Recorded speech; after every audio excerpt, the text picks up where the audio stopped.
Good evening, everybody. Welcome to the Mountaineer Locker Room Then and Now. I'm Greg Chris, of course, joined by Mr. Frank Fear. Frank, welcome in. Another Wednesday night, and we're drawing closer and closer to D-Day, and we can't wait. But we've going to shift gears just a little bit tonight. We've got a myriad of guests on tonight, and we're going to talk about a variety of things. But again, welcome in, and I hope you're doing well. I'm doing great. Good to see you, Greg. And boy, are these the two biggest stories in the state with high school sports right around the corner. And obviously, the Mountaineers getting ready to kick off in a couple Saturdays. I don't know what it is, but I know back for 32 years, in August when football season started, when I was no longer coaching football, I always started to get a little bit of depression. And just had a bad outlook because I knew what was around the corner. School was getting ready to start. For some reason, I'm not feeling that anymore. I saw the school buses out, and I was like, yeah, well, I think they're getting ready to start school. I don't even know what day they start. So it's kind of nice, actually. You mentioned the high school sports. That's going to be one of the topics. One of the things we're going to talk about tonight. We have a very special guest with us. We're excited about. The guy I've known for a long, long time. Watched him during his coaching career. He's been a teacher, coach, and done a little bit of everything. Now he's the executive director of the SSAC. And, of course, the hot topic is the recent policy concerning high school and middle school players and the NIL.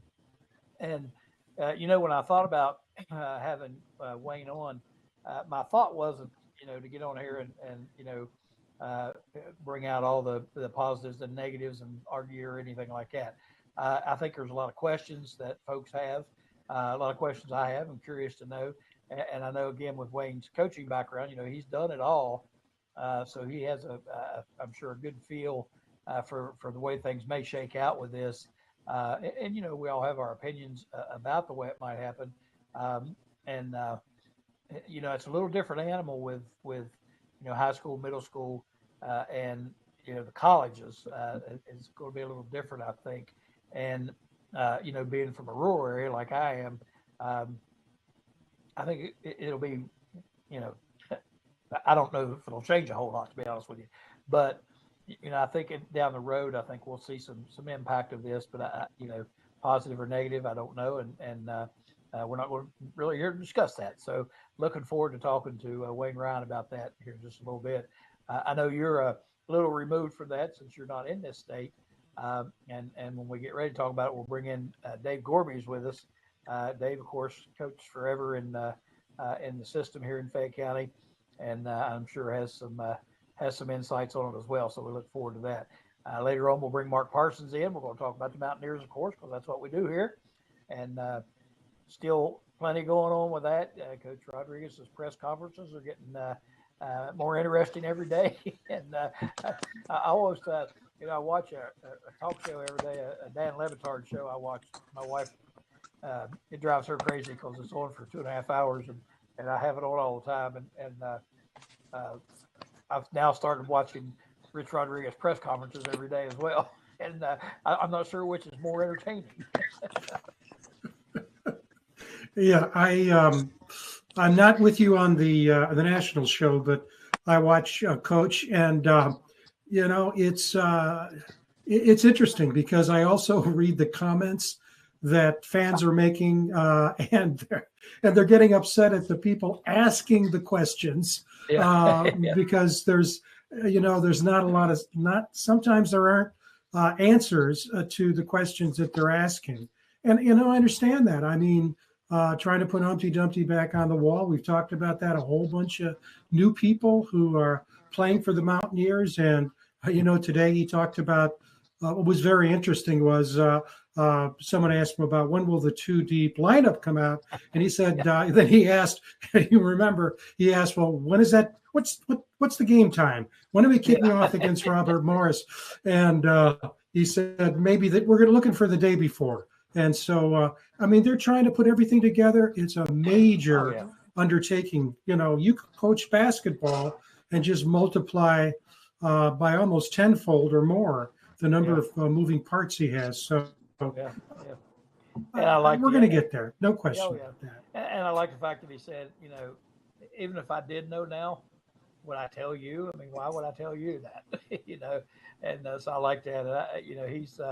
I'm sure it's like you and I've talked several times. That's right. They're trying to, like you said, piece things together. They may not know. I mean, I'm sure he has a good idea of his depth chart and what purpose would there be for him to release that to the media? But again, a lot of new faces. And we're still waiting on some eligibility issues with a couple of key guys, and so I'm sure they're kind of up in the air as well. I'm sure they don't know fully themselves. So, but the excitement's growing a little bit. I know Pat McAfee had a take on it and showed some video of practice and Coach Rodriguez yelling at the ball boy to spot the ball and get to out of here. And he said, that's what we need back here. He said, no offense to Neil Brown, but he said, this is that edge we need. Yeah. We gotta get that edge back. So I know everybody's excited. That's right. That's right. Right. And Greg, I'm gonna get out of here as you mentioned. Dave's going to come in because he's certainly more grounded in high school sports. I just like to say that our purpose today is to be educational.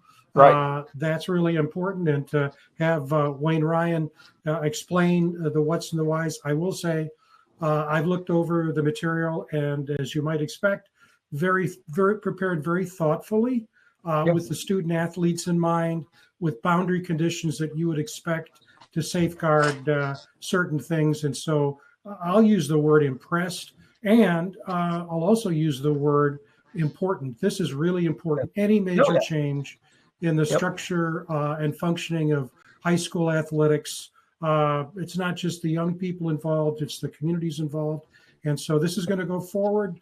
Wayne's a great leader. He's got a good board, a lot of consultation. And so I'll get out of here and turn it to you. We'll bring Wayne in, and then Dave will join you in the discussion. All right. Sounds good. And, with that being said, Frank, this is something, it's a lot like, when this started happening in the college ranks, it's inevitable. It's going to happen. We might as well get out in front of it. And, kudos to the SSAC, for not waiting 5 years from now and saying, oh, we better do what the other, 40 states are doing or whatever. I know there's several states that do it now, but at least getting out in front of it because it's coming. I mean, there's no question about it. And it's better to be prepared than unlike the NCAA. And then, try to fix things after they're broken and they can't be fixed.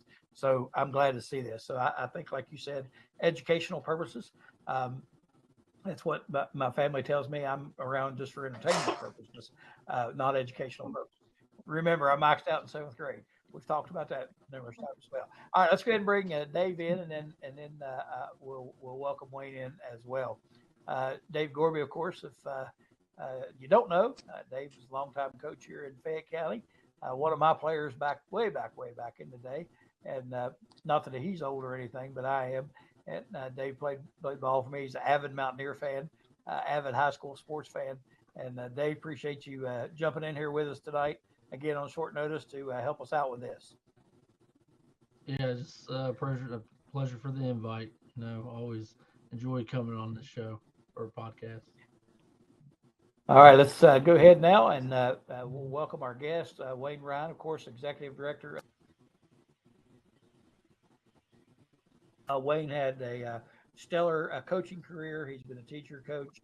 He's done everything at parent. He's done all these things at all these levels. So understands, probably from a lot of different perspectives, what this is going to mean. Wayne, thank you again for joining us on such short notice. I know I just got a hold of you the other night. We know this is a hot topic issue. We're not going to spend the entire time with you hashing that out, but we don't. And again, we don't want. It's not going to be. Well, I think this, I think that, this is going to happen, et cetera, et cetera. I think people just would like to know, what is the policy? But before we get into that, though, let's talk about you just for a second. Go ahead and because I know your coaching career, again, stellar. Go ahead and tell us a little bit about your background, where it all started, and how you ended up where you're at today. Well, first of all, I appreciate you having me on. I spent 30 years in a teacher coach, athletic administrator, and assistant principal role in Summers County at Summers Middle School, Summers County High School. That was my hometown.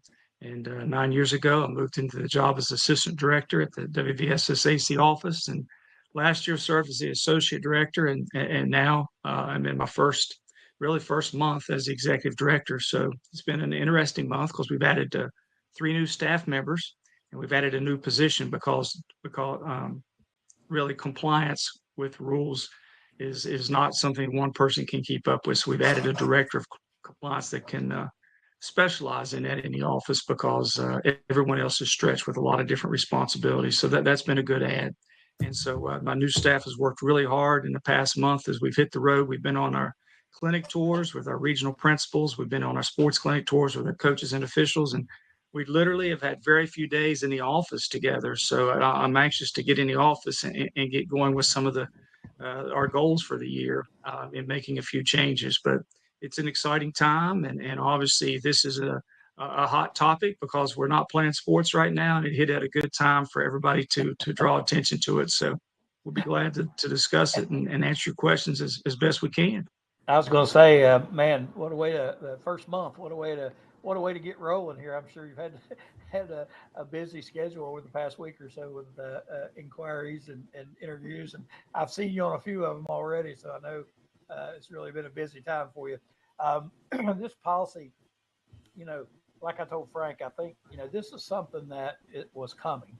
I don't, just like in college sports, you can see it coming, and it was coming.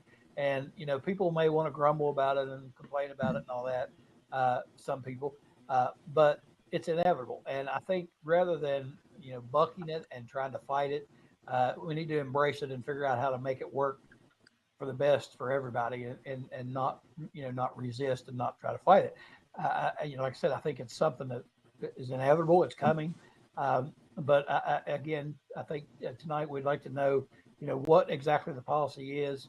How's it going to work? And, what are some of the ramifications, from being involved with it from, not only a student athlete, but maybe a business perspective, because I know there's, I'm sure in some areas, there's a lot of business folks already thinking thoughts in their head about the ways to do this. But what, just give us a little outline of what the policy states and what kids can and cannot do. Well, as you pointed out, it was inevitable. It was going to happen. That type of influence was already taking place. So to put the policy in place made sense. 41 other states, high school associations in the country already have an NIL policy, and we basically formulated our policy by borrowing and stealing from them, and then putting it together with a few individual thoughts of our state. And our board of control, our governing body, is our principals. That's who the WVSSAC is principals, and they approved it, understanding that this was something that needed some guidelines. So the policy was basically put in place to protect the student athlete and protect the schools from rules violations as they were coming. I guess you would say more and more things were on the threshold of risking players' amateur status. So we felt with the policy in place, we could address that a little better and make it clear cut, get ahead of what happened in college, because we don't want that disaster. College is a pay to play program now. It has no guidelines, it has no policy, so to speak. But we wanted to get ahead of that in West Virginia, and I think this policy does that. And your name, image, and your likeness is you as an individual, and you certainly have your rights to your name, image, and likeness, and you always have had your rights to your name, image, and likeness. But now you'll be able to benefit that if there's certain endorsements or a business that wants to use your name, image, and likeness. The important guideline in the policy and to understand is you can't reference yourself as the successful athlete. You can't use your school name. You can't use your jersey. You can't use your sports prop to say who you are. You have to be established enough in your name, image, and likeness that someone wants your endorsement or thinks they can benefit from you some way. So, I don't think we in West Virginia are going to see, some of the reported deals that are out there in other areas. I think we're going to see some local businesses where someone in a community is rather well known and reputable of character and performance that people would recognize. may benefit from this, but I don't think we're going to see an overwhelming amount of NIL deals in West Virginia. But I'm really happy that we put clear guidelines out there in front of it so that the schools and the athletes and even the parents know what they can do. And the school can have zero involvement in this whatsoever. But, the transfer policy that was given to us a few years ago by our legislature certainly changed the landscape of sports. The ability to transfer anytime you want and have athletic eligibility kind of opened the door for this scenario. We think this policy is important to keep it under control as best we can. Yeah, you mentioned the big deals you hear about. Of course, that's what you're always going to hear about. But in my mind, from a businessman's perspective, and then from being a coach, I can't imagine as a business person, for financial gain, I can't imagine, wanting a high school kid with no jersey, no name on the jersey, anything like that, no school name, advertising for my business for a lot of money. I really can't see the advantage of that from a business perspective. Now I know there's going to be, like you said, influential people in the community, business folks that will be wanting to help.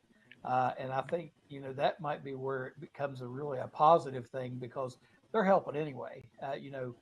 They're donating money, donating time, supplies, et cetera, et cetera. So if they can, maybe jump in on these NILs and sponsor the kids, that would be great. If they're doing it to help help the school itself. So I think it's grand. But a kid now, and I'm not real familiar with the way all this works, but so a kid, basically can just go out on their own. The school has no involvement in this, and basically makes the deal with themselves or have somebody do it for them or whatever. But so they just maybe go to a business and say, hey, I'm available for to work for you or to do ads for you or whatever, and then they get paid directly. Is that the way it works? Well, they could receive a benefit. Obviously, what makes the headlines is people who receive a lot of money, but that I don't think we're going to see that. I mean, guys, you guys have sports backgrounds. You're sports fans. I mean, you can name probably less than 10 people in our state of West Virginia throughout history who really would benefit tremendously. But there is obviously the concept of that you could benefit in an endorsement. You might get free tacos, or you might get a free haircut. We've got a neighboring state in which their first NIL deal was just a young man whose name was Freeze. So a heating and cooling agency took him on as a little sponsor, and so it's and sometimes it will just be for that type of recognition, but I don't think we're going to see. I think these communities and these businesses are already supporting the schools, and so the individual may benefit if their name, image, and likeness is of value. But I don't think it's going to be what it's made out to be because of what NIL is perceived in college. Right. So one thing I've thought about, and I don't know, and Dave can chime in on this if he'd like. Do you worry about, like, in areas like, say, where I'm at here in Fayette County, at Midland Trail, for example, is where I coached for a long time, and I once was accused of recruiting a player, and I said, how am I going to recruit somebody to Hico, West Virginia? There's not anything there but a school, and but you travel 8 or 9 miles, and you're in Oak Hill that has numerous businesses, fast food, restaurants, et cetera. Do you worry any that might pose any type of problem, like say you got a good player at Trail, and McDonald's over in Oak Hill, it's owned by an alumni from Oak Hill, says, hey, I mean, I would go for free double cheeseburgers for a year, but I don't know if kids would or not. But is that going to be something that is monitored? Well, it is a concern, but let's be direct. There's a certain level of recruiting happening right now, and it's really hard for us to identify it, find evidence. We get a lot of hearsay. We get a lot of of people saying this is going on, but the evidence is hard to come by. When we find the evidence, we take action. But in this case, if I would leave Midland Trail and show up at Oak Hill, and now I've got an NIL deal, it might be much more obvious that there was undue influence. And so it might be easier for us to enforce that recruiting situation. So we're hoping that is the case. It's not a perfect world, but this pretty much has to be above reproach because it's going to be scrutinized and people will be taking a look. So, we don't know exactly how it'll go. It's uncharted territory, but we're hoping that in that way it's a positive. And we're hoping in general that we can just protect the student athlete and the schools from getting involved outside of their own unattached name, image, and likeness. And I think, like you said, the appeal is not as not as interesting if you can't put on that school jersey and number and be that quarterback or that player that everybody recognizes because of those accolades. Well, too, and if you, again, getting out in front of it, I think is important. In the college game, it just became a free for all and with no regulation. I think you're right. I think having this policy in place now lets people know that we all know what's going on and we're watching, and you got to do it by the book or you're in trouble. So I think that's a good thing. Also, if you notice, a kid may put on 40 pounds in 6 months from eating the double cheeseburgers. That might be a good sign too. That'd be an investigative thing there. That's true. Dave, you want to jump in? Aaron asked, talk to Wayne a little bit about this. I am intrigued by it. I think it's going to be interesting. I think it's great. I honestly, now if I were still coaching, I don't know. I don't know about this, but having time to look at it and looking at it from the outside in, I think it's great that we got this policy in place now. And like you said, there's going to be more scrutinization, more folks watching what's going on, to make sure things are done by the book. I think it's good. And for the kids' sake, it's not just about, again, in my mind, it's not just about making money. I mean, these are things that could create opportunities for kids that could really help them, down the road. Not only, not necessarily financially or anything like that, but I mean, social skills and if they do an ad or something like that, learning how to do the marketing. I mean, there's all kinds of good positive things that could come from this. And Dave, you've coached more recently than I, and you're involved in the system a lot more. What's your thoughts on it there quickly about what's going on? So I was just wondering, you was talking about going off other states because there's 40 other states.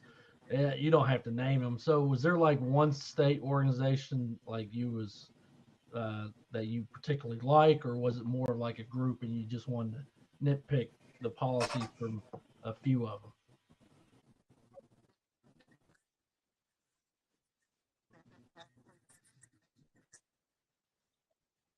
That border us, because that's the states that I meet with their executive director weekly, that we have a lot of meetings throughout the year. And those states, so we work together on a lot of things. And then also on states that are similar to West Virginia.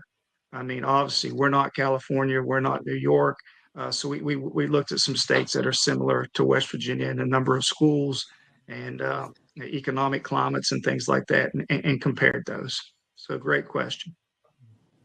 Wayne, are you concerned, like with the border states you mentioned? Up in the northern part of the state, probably, and the eastern panhandle, more specifically, about again, people coming across state lines for those NIL things. Are there going to be any different rules for somebody coming from out of state into the state to play and take an NIL deal? Or is that something that you can't really, control until they get here? Well, the NIL policy would be the same for any student athlete, but what you've referenced there would go back to our transfer policy. You can't transfer from out of state to a member school in grades 6 through 12 without setting out 365 days, short of a bona fide entire family move. So I don't think you'll see people transferring in that, and as far as that goes, because those states are going to have pretty much a basic NIL in place also. So I don't really think that is as big a factor as it's looked upon. Again, I think we're very influenced by the college scene and Yeah. by the recruitment and the pay to play scenario. And that is not what this is. This is simply a policy that is clear cut to the athlete in the school, what you can do and what you can't.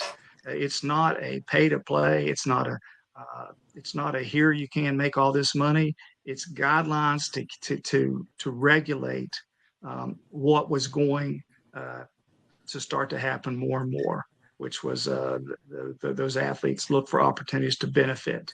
And so if you benefit for your name, image, and likeness, more power to you.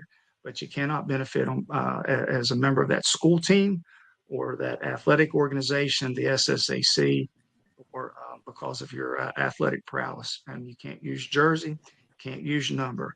And let's face it, that jersey and number it brings a lot of recognition with it that you won't have it with just your name, image, and likeness. Well, again, I think it's a great idea. I think getting a policy in place is getting ahead of the game. That's a good idea.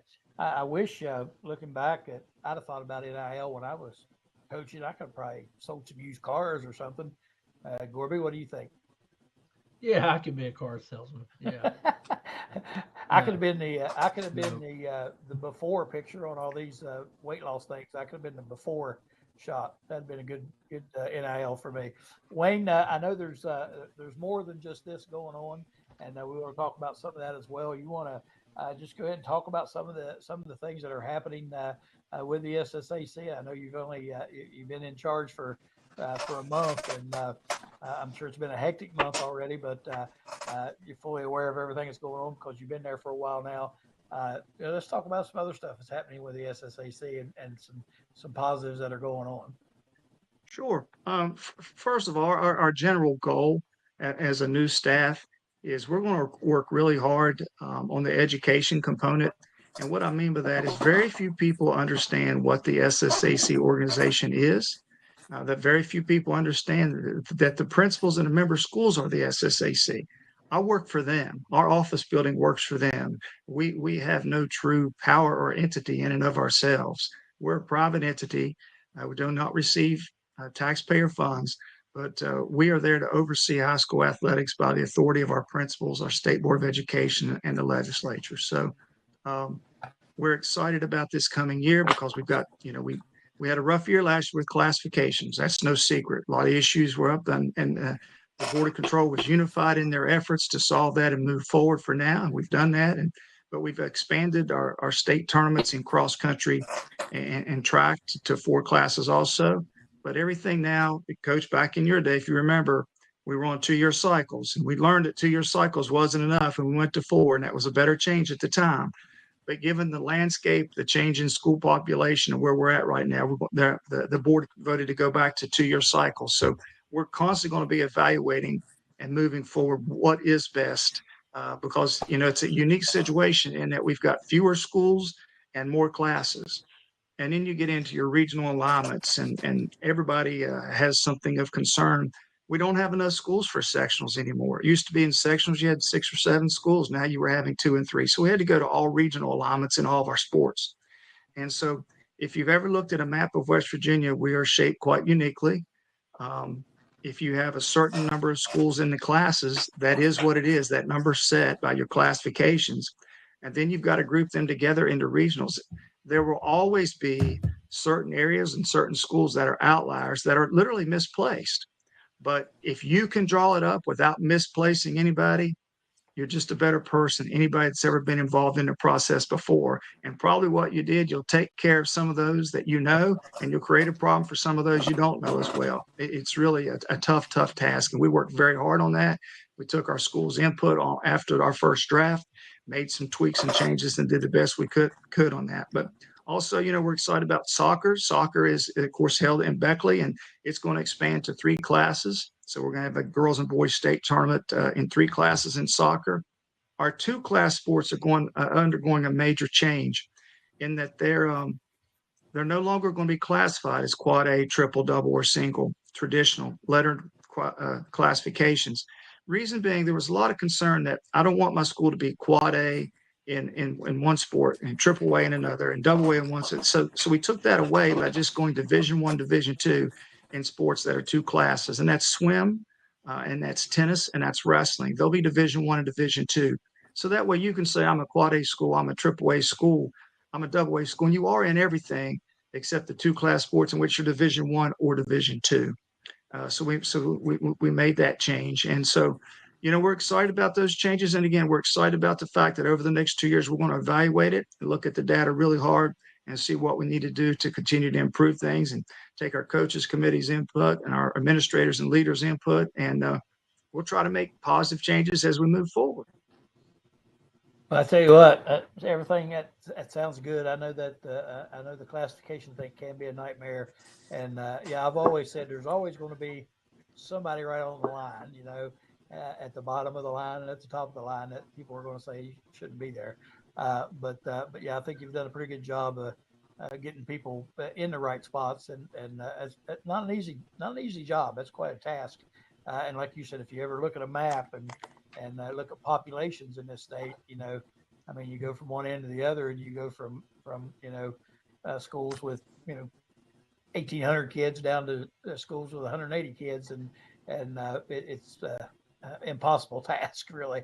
It is, and I credit you guys for doing a yeoman's job, and I appreciate really the policy that's coming out on the NIL. I think it's a great idea again, and congratulations to you on the job, and I know you'll be great at it, just like you have been with your coaching career and everything else you've been involved with, and looking forward to seeing how things shake out. And another time, I want to say thank you for joining us on such short notice. I know it's a busy time. Well, I'm glad it worked out, Coach. I appreciate it. We've known each other a long time, and I hope we've educated a few people tonight and answered a few questions, because I think it's important that people understand the process. So it was good to be with you. Oh, absolutely. Very informative. Thank you so much, Wayne. Good luck to you the rest of the way with this thing. And hopefully we can hook up again and talk about some other issues when the time arises. Sounds good. Thank you very much. All right. Thank you, Wayne Ryan, Executive Director of the SSAC, and a very informative talk here. Dave, I know Frank as well. Educational, and I think that's what we need to do in a lot of areas in this country. But you need to be educated on these things before you start commenting, criticizing, and blaming this person for that and this person for that. I think, and again, I'll say this again, the policy being put in place is what's the important thing right now. It had to be done. They out ahead of it before things get out of hand. And I think, like Wayne said, I don't think in West Virginia you're going to see this mad money start rolling in and this rush of kids out, selling cars or whatever it is they're doing. I just don't see that happening here. I think that, unknown caller. Uh-oh. And like I said, that's probably a bill collector, Frank. You better get that. I don't know if he can hear me. Anyway, I think, I don't think we're going to see, this just all out Wild West show like we have in the NCAA. I know we're not going to see that, but again, coming from it, and Frank, you may have a better take on this than me. From a business person's perspective, I'm not going to pay big money or give big things to advertise if it's not going to benefit me any, if I'm looking to advertise to make money. So I can't see, people knocking.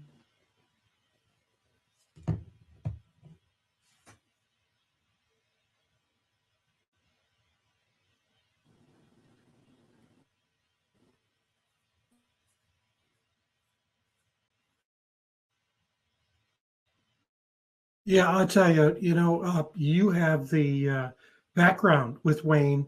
I'm meeting him for the first time tonight. And I'll tell you, leadership is leadership, and leadership is so important for public confidence.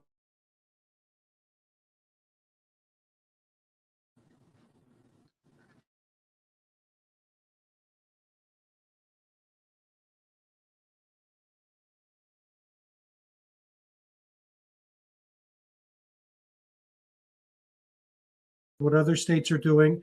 So a very thoughtful, systematic, public effort. And then what that does, and you brought it up, Greg, you get ahead of other states, and you learn from what the states that have already have the plan in place, so you don't make the same mistakes. So I was very impressed, and West Virginia is very, very, very, very lucky to have someone like Wayne as their executive director. And as you mentioned, Greg, he's been in the job since July 1. So he's of course he was at the office as associate director before that, but very impressive, very impressive.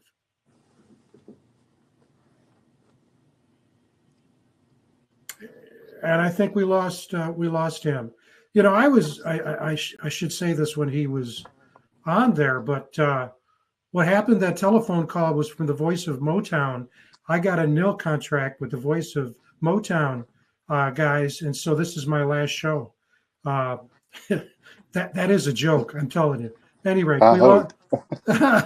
we lost Greg. I didn't see the message to the audience. I'm seeing it now. My computer is about to shut down, and it was from Greg.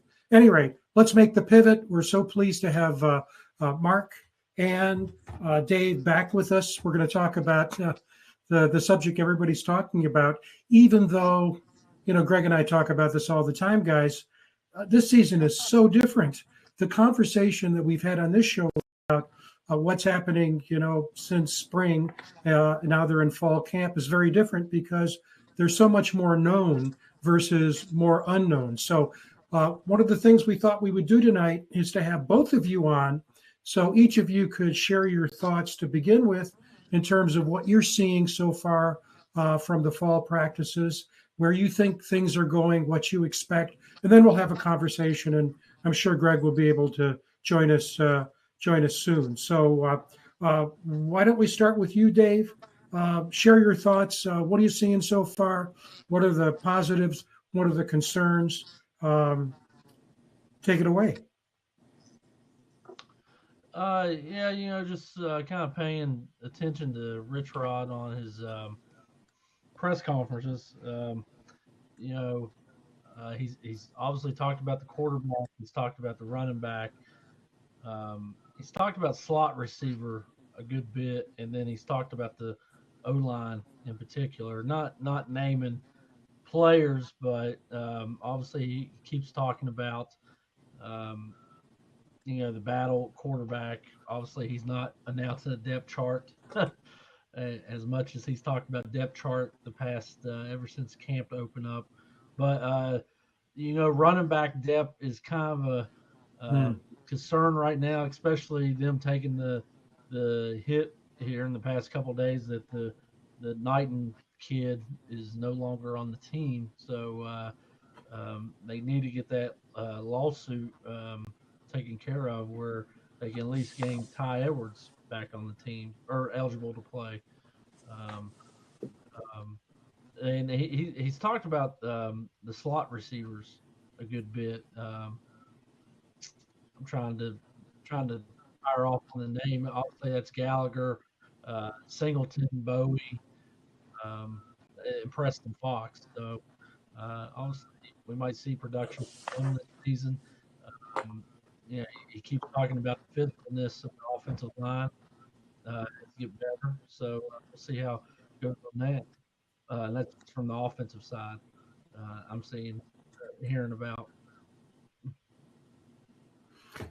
Yeah, I mean, what's amazing about it, in my understanding with the Knighton declaration of not being eligible, it was just one class. That wasn't that true?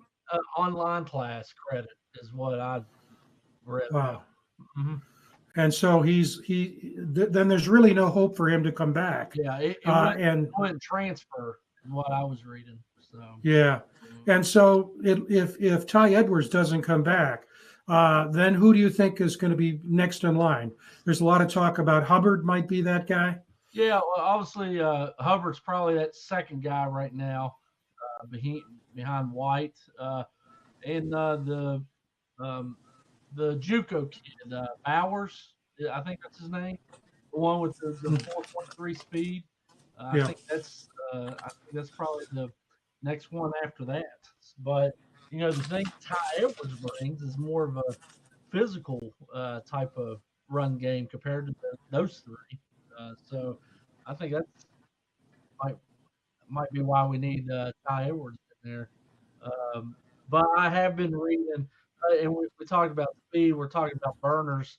We do have burners on the defensive side of the ball, is what I've read. So, uh, and I think that's what we've been lacking the past couple of years. Haven't had burners on the defensive side of the ball, especially in the open space, to make the play. Yeah. Your thoughts, Mark, in terms of what you're seeing so far, and you can comment on anything that Dave mentioned too. Yeah,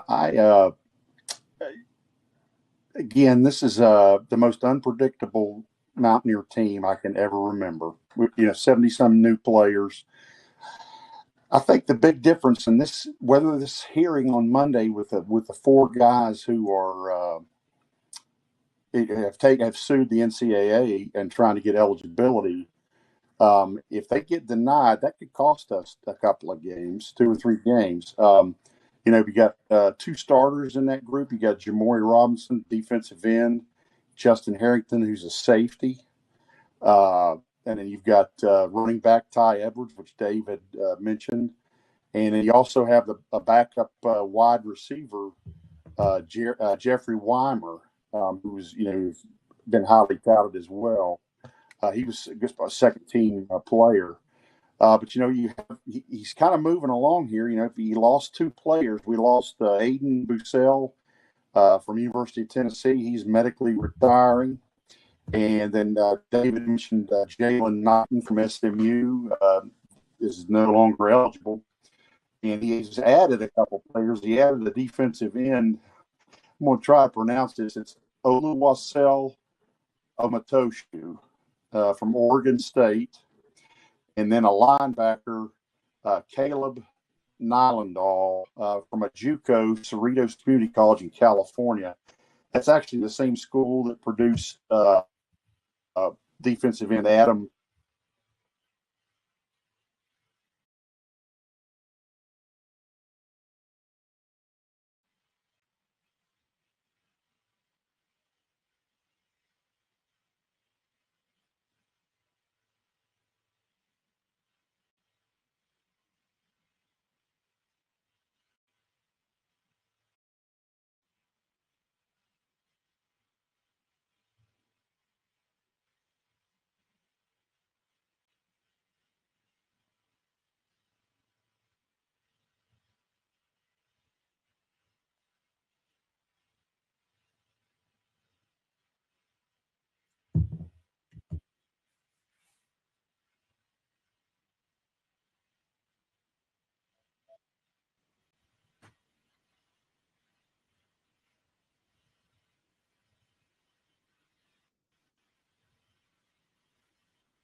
Yeah.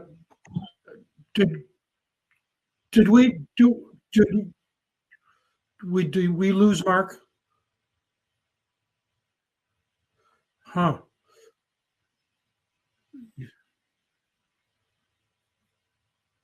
Yeah. So yeah, you yeah we lost you, Mark. I think maybe if you log off and log back in, that might help. Yeah, great. Um, yeah, I mean, we got Greg. You rejoined us, and that's great. Both guys gave us some real perspective on what's going on. Because, in fact, there's a lot more details that we're getting here from than that you might get otherwise. And so, Dave, continue with your thoughts while Mark comes back in. he was kind of going more in detail on the hearing, and I think the one guy, obviously I was mentioning Ty Edwards, and that's just helping the depth piece, but I think everybody is more worried about is Jamori Robertson, just because he's more of the X factor on that could be part of that defense, and I'm not real concerned about the defensive line. That was kind of a strong suit with the one part of Neil Brown's defense was I didn't think they had like all Americans on that defensive line, but I thought all those guys were real like just they held the line and that's what they needed to do. And that's Hammond Russell, that's Eddie V, Corey McIntyre's in that group, Nate Gabriel, but then they also added that Eddie Kelly transfer. I seen a picture of that guy. Man, you talk about size. I mean, they definitely didn't lose size adding that guy. And then,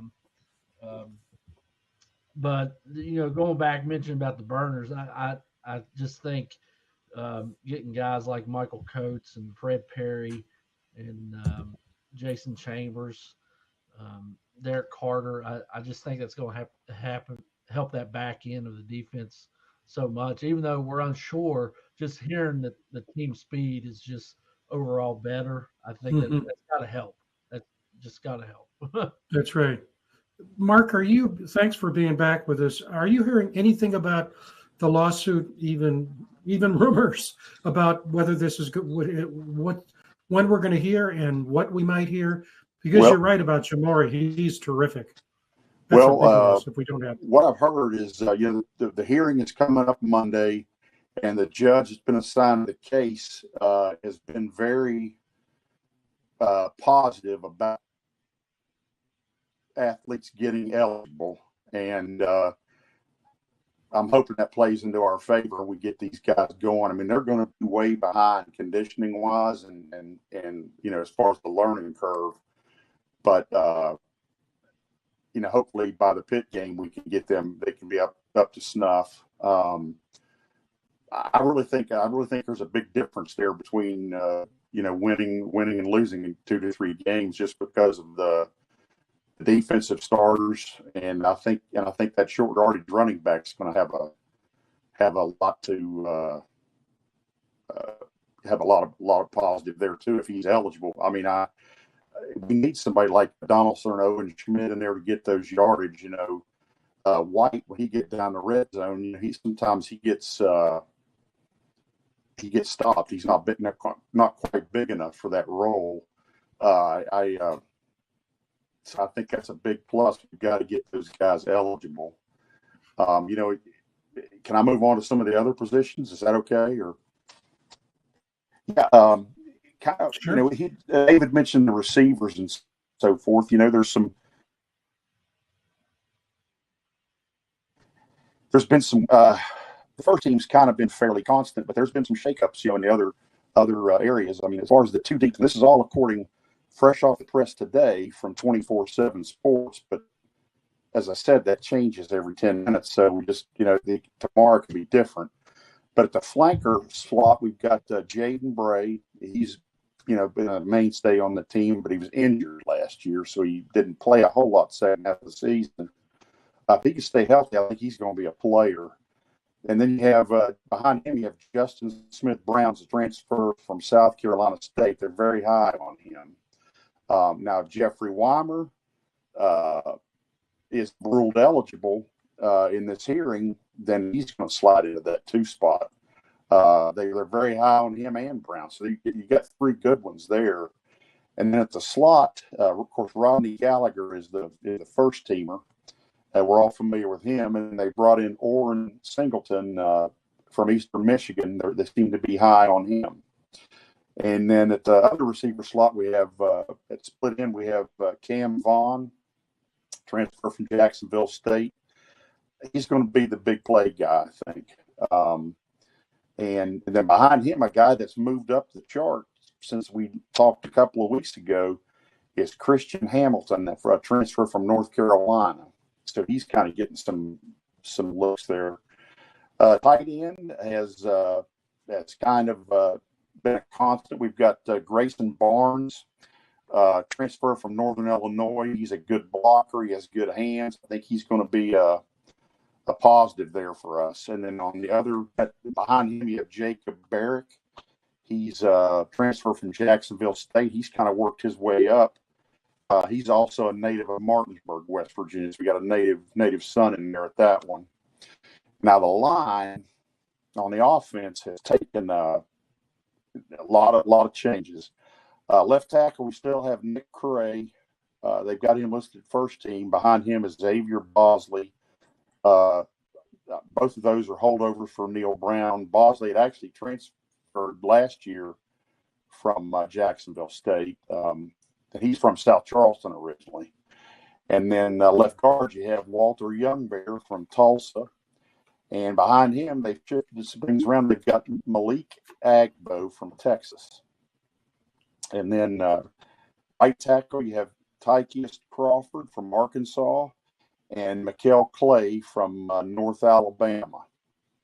And right guard, Kimo McAnally from LSU and Cooper Young behind him.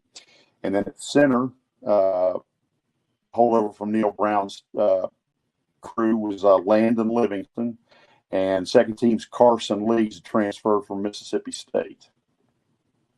And moving on to the defense, got a little bit of a shake-up there, but we've got Eddie Kelly down one end. He's a transfer from Missouri.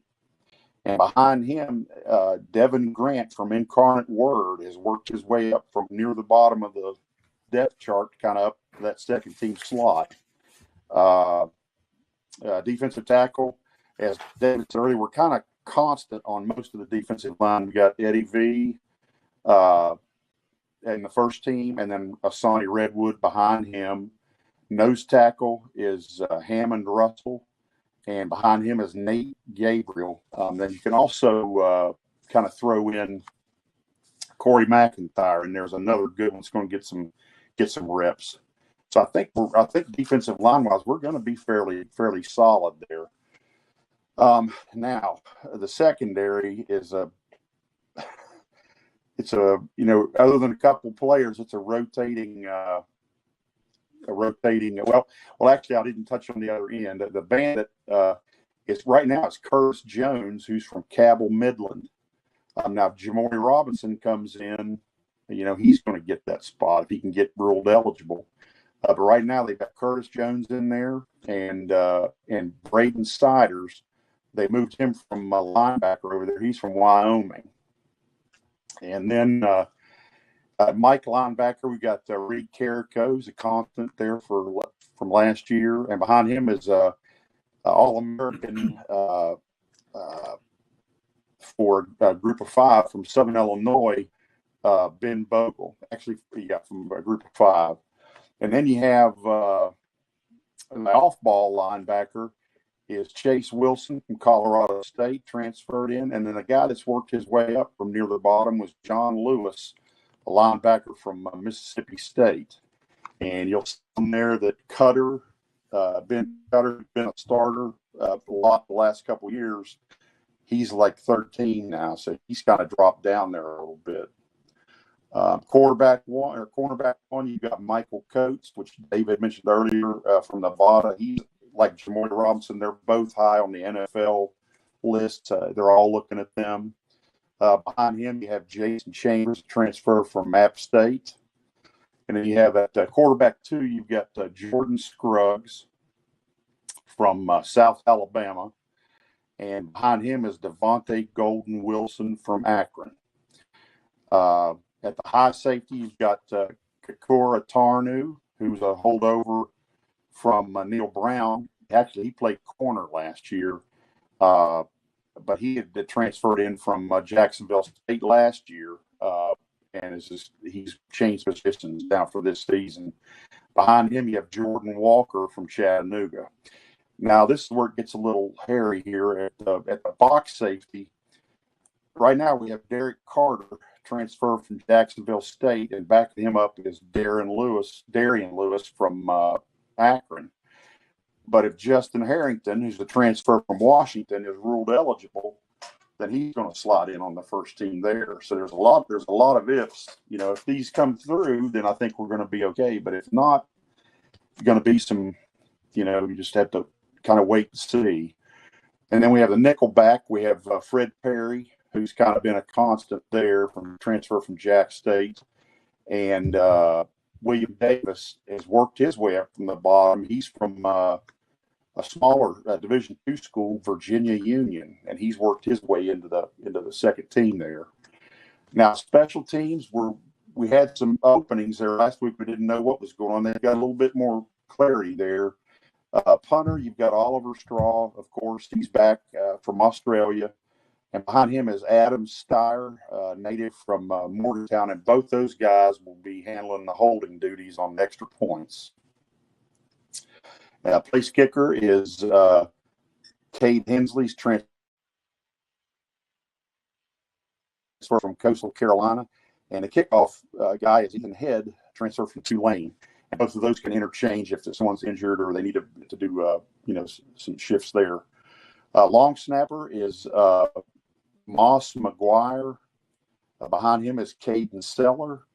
And then here are some new positions that they had not listed the last couple of times we talked. At punt return, they've got Preston Fox first, Orrin Singleton, transfer from Eastern Michigan's a wide receiver. He's backing him up. And then on kickoff return, you have Gerard Bowie, transfer from Jacksonville State, is a native of Martinsburg. And then Preston Fox on kick return also. And that's kind of what 24/7 is saying. But like I said, that kind of changes daily. And I think a lot of this is going to hinge on what happens Monday.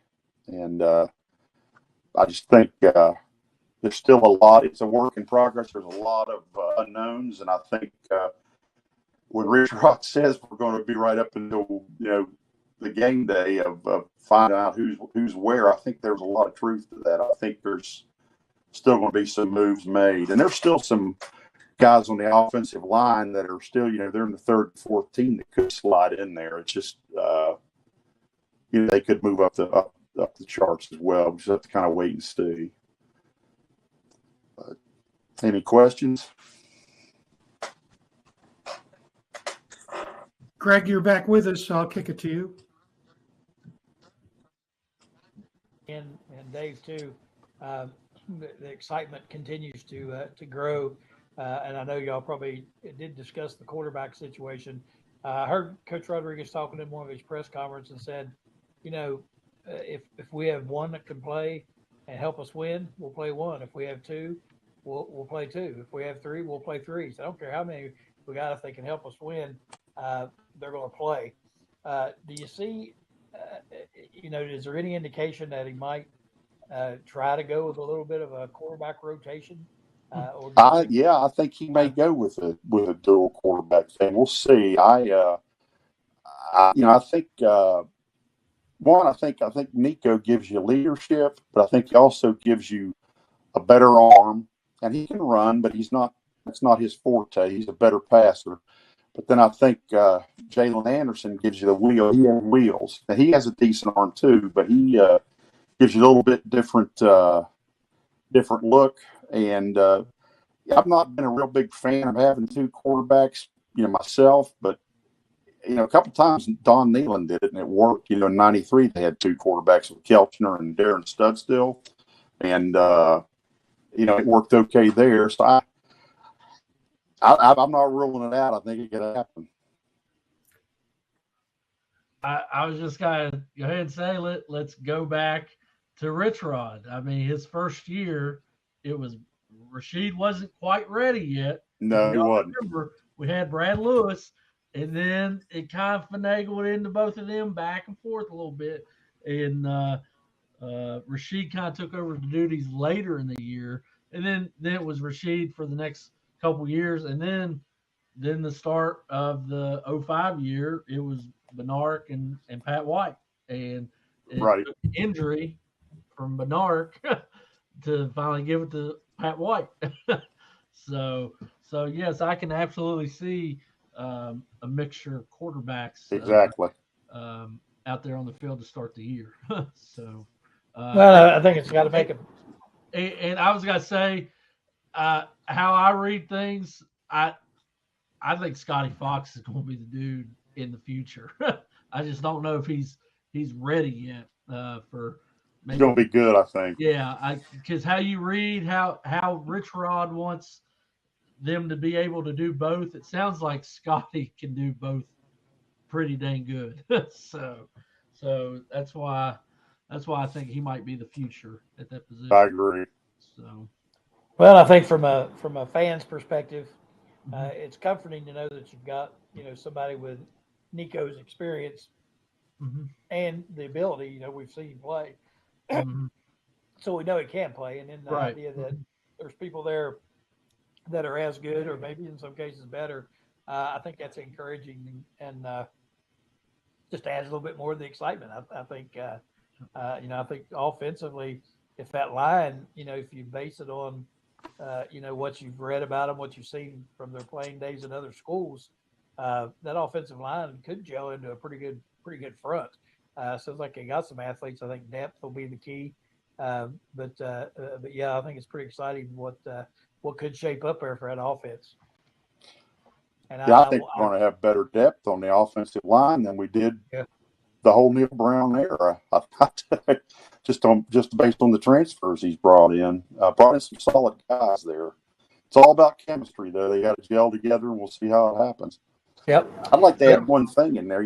Talking about gelling together.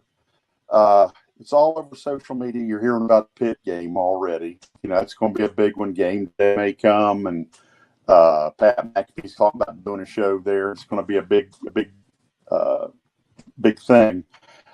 But you got 2 games prior to that. Robert Morris, we shouldn't have any trouble there at all. But I think you still got to play the game and stay focused. Chance to work out some bugs there. Now, IU, on the other hand, is going to be a test. They had a pretty good year last year. They beat Jacksonville State in their bowl game. And everybody is talking like they're just going to go in there in this small stadium and annihilate these guys. And I see it all over social media. And I'm like, not so fast. I mean, they have a winning record versus Power 4 teams in their home stadium. They have won 5. They've lost 4 over the years. They've actually beaten WVU twice there. 8. And that's the only 2 times West Virginia's played there. Now, albeit it was 1897 and 1949. I guess Frank would be the only one who was around to witness that. But anyways, that's for my time. But they've lost. They beat West Virginia twice. They beat Pitt in 2005. They beat Kansas in 2017, and they beat Iowa State in 2023. Now, on the other hand, they have lost some games. They've lost 4 at home. They lost Virginia Tech in 1972. They lost to Minnesota in 2003. They lost to Ohio State in 2001 and Syracuse in 2021. So, versus home and away in the last 7 or 8 tries, I think they're like 1-6, 1-7 versus Power 4 schools. But at home, they've done a pretty good job there, and I think we can't overlook that game. And I think that's a chance to really kind of see where we stand a little bit. And I think that'll be a good test for us before Pitt. And Pitt's going to be emotional. It's going to be crazy there. It's going to be a sellout, and just the atmosphere should be unreal. But just because we've got a good atmosphere, I've seen us have 66,000 in there before, and Penn State beat us 30-0. So I mean, you just got to play the game. You've got to stay focused, and Pitt's going to be good. They've got some votes for top 25, and I'm hoping we start out 3-0. I'm going to be optimistic that we'll be 3-0, and I think things. I don't know if you saw it on the statewide sports line, but Tony Caridi was talking about it. That could really get the wheels turning and get a little confidence. You just don't know what's going to happen at that point. So that's kind of Hey, where Mark. I see it going. Hey, Mark, I was at that 49 game. I'll tell you, it made me it made me sick because in those days you can get hot dogs in Athens for 5 cents. I had 20 of those things, and I got sick. I didn't make it through the end of the game. I got sick. So yeah, and I said I'd never go back to Athens again. And I hear that hot dogs are up to 20 cents. So anyway. Yeah, Frank, You I know, was gonna say Mark is bucking to get thrown off of the show. That's what I thought. He's I trying to thought work Mark his way was out not of the coming back. rotation. No, yeah. You know that seriously. I'll tell you, maybe it's my small brain, but Dave, everything's said and done. The two things I'm looking at for this team from the get-go: can you throw the ball downfield? Can you throw the ball downfield? And number two, can you stop the other team, particularly their passing game? I mean, if the Mountaineers can do that, when you think about in the pit games, oh my God, I saw a rerun of that debacle last year when we were ahead and lost it at the end with that long pass on third down. If we could do two of those things, I'd be so happy. Dave, given what you've seen so far, what are the odds that they can do those two things? Throw it down the field, stop the opposition on the passing. Well, it's kind of like Mark said. Cam Vaughn is probably going to be our downtown guy, but he's got to be able to catch other passes too. But I think that's what we were kind of missing from last year's team. It didn't seem like Garrett and Traylon Ray ever really connected downtown like they did the year before. Like I Couldn't remember, get separation. Nico did, like against Arizona. Nico hit Traylon Ray like there in the first half. I'm like, why haven't we been able to do that? But yeah, I think having a guy like Cam Vaughn will definitely help out those matters. Just having speed. That's what you got to have on those downtown threats. But on the defensive side, on the back end, it has to be better. Like, I mean, what were we, like 120, 118, 119? It has to be better. like even if they're like in the 50s or 60s, it will seem better than what it has been the past 4 years, it seems like, on that back end. So, Dave, what do you think about Michael Coates? Like, the Michael Coates, we haven't had a true shutdown corner since Rasul Douglas. I think he's going to be the guy we haven't had. I think he's going to be a big difference. There's guys on ESPN say we got to steal with him, so we're going to find out in a couple of weeks. But I think he's going to make a big difference back there. I think Harrington's going to make a difference at safety. He's just got to get eligible. Just having I think too. better athletes is going to make it better. And yeah.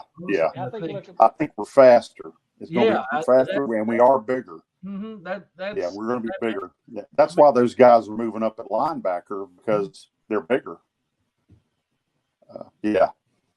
And I think if you look back at last year too, and we talked about this numerous times on the show, it wasn't always necessarily talent back here in the defensive backfield as much as it seemed like schematics, seemed like they had a hard time figuring out what they were doing.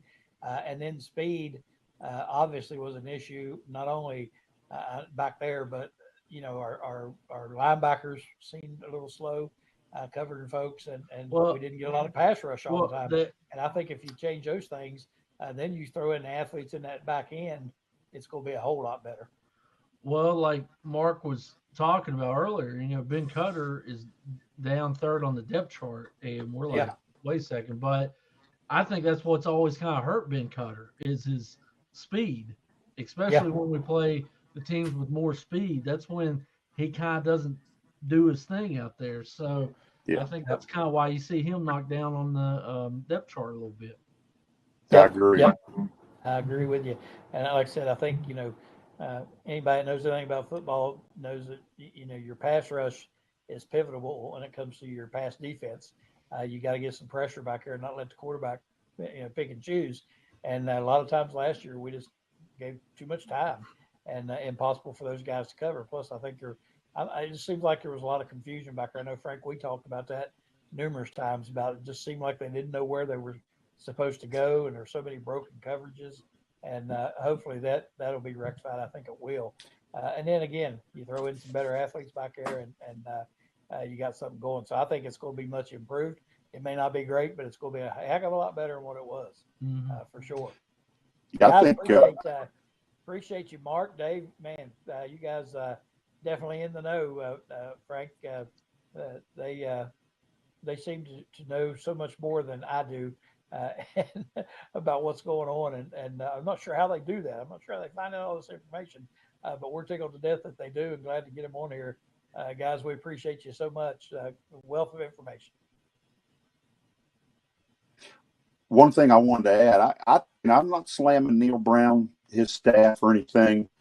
I think he was a good man. I think he tried hard, but I really think one of his big downfalls that hurt him was when Koenig, the defensive coordinator, was let go. We all know about that, what that was related to. It wasn't about on the field performance. And he hired from within, and he did not hire a true defensive coordinator. And I think that's what killed us. I just don't think, I don't think we had the experience on that side of the ball, the coaching staff we didn't seem to know where we were supposed to be. And I think that's exactly why. I think there was a big drop off after he left. Yep, I think you're right, guys. Again, thank you all so much for joining us tonight. I know Frank and I both enjoy listening to that and getting the inside scoop on what's going on. Again, Frank, I know these guys seem to know a whole lot more than you do about what's going on, and it's always fun to talk to them. Oh yeah, absolutely, great guys.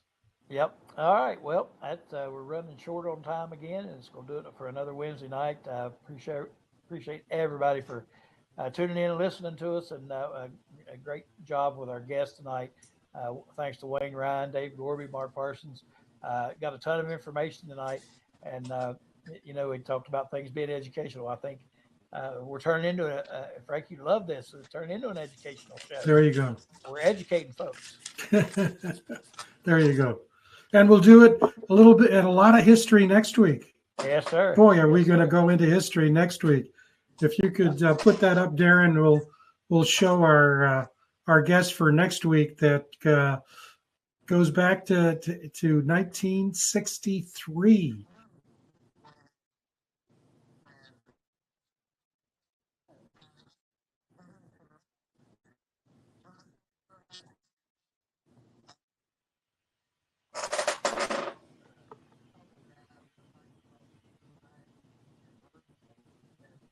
Friendly fellow. I think people are going to really enjoy listening to him talk. Like I said, he's very humble, and he's tickled to death about being on the show. We're tickled to death to have him, but I know he's going to be fun to listen to. So I'm going to have some great stories. I've already heard a few of them. Yeah, Chuck Kinder got the NCAA gave West Virginia approval to have someone wear 100 to earmark the 100th anniversary of the founding of the state.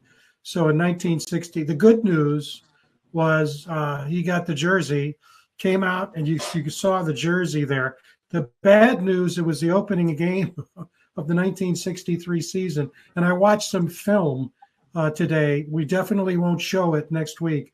Roger Staubach came to Mountaineer Field. I think it was the biggest crowd ever at that time in the history, and just sliced and diced the Mountaineers. And Chuck kicked one extra point. The score was something, I can't remember exactly what the score was, like 63-7 or something like that. But it was, but he had a great career, and he has plenty of stories, and we look forward to having him next week. Yep, going to be a lot of fun. I think people will really enjoy it. Well, Frank, it's been fun as always, and very informative tonight. Great show, and truly enjoyed listening to these guys, all three of them, with the wealth of information. It was a lot of fun. Appreciate everybody for tuning in, and right here on the New River Network, as well as Voice College Football. Look forward to coming to you again next week, next Wednesday night, 7 p.m. Frank and I will be there, and we'll have another great show for you. So we look forward to that. Good night, everybody. Have a great rest of your week.